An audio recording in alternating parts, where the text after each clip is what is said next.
패키지가 도착했습니다. 소노모노라는 일본제 실이고요. 울 100% 실이라 그런지 엄청 부드러워요. 보기에는 조금 얇아 보이기는 한데 실제로 그렇게 얇지는 않아서 한 겹으로 뜨면 충분하답니다. 그럼 캐스트온을 해보겠습니다요. 4mm로 272코라는 어마무시한 코를 잡아줬고요. 코 세느라 눈알이 빠질 뻔했습니다. 하의는 처음 떠보는 거라서 코수가 이렇게 많을 줄 몰랐어요. 흑흑. 반복되는 무늬마다 단수링을 걸어두면 무늬도 안 헷갈리고 실수할 때 수정하기도 쉽더라고요. 단수링을 걸고 뜨시기를 꼭 추천드립니다. 지금 스커트 끝에 겹단을 뜨고 무늬를 뜨고 있습니다. 도안대로 바늘 비우기랑 코조림만으로 이렇게 구불구불한 모양이 되다니 아주 신기합니다. 겹단 뜨는 방법은 도안에 첨부된 동영상이 있어서 쉽게 이해하실 수 있고요. 조금 이상하게 떠도 전혀 티가 안 나서 너무 완벽하게 뜨려고 하지 않으셔도 됩니다. 제가 그랬습니다.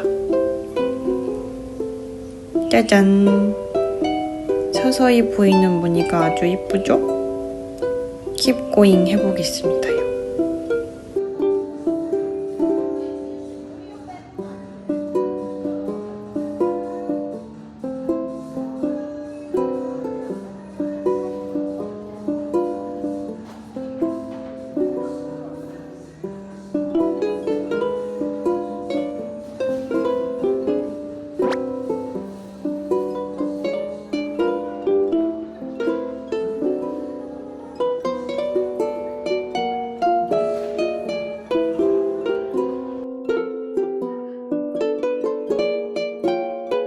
지금 웰트 스티치를 지나서 뜨고 있고요.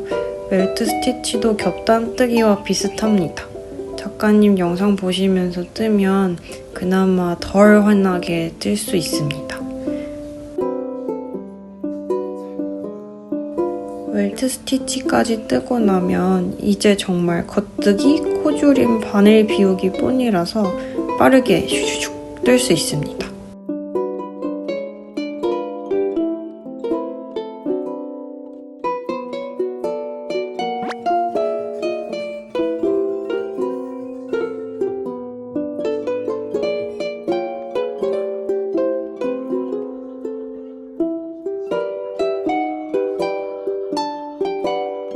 조금 수다를 떨어보자면 헤어리 스커트는 보는 순간 약간 덕통사고라고 해야 할까요?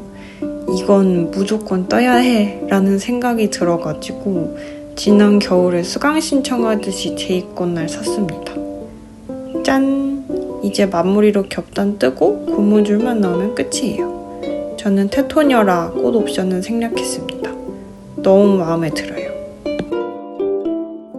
겹단 뜨고 고무줄 마무리까지 완료했어요.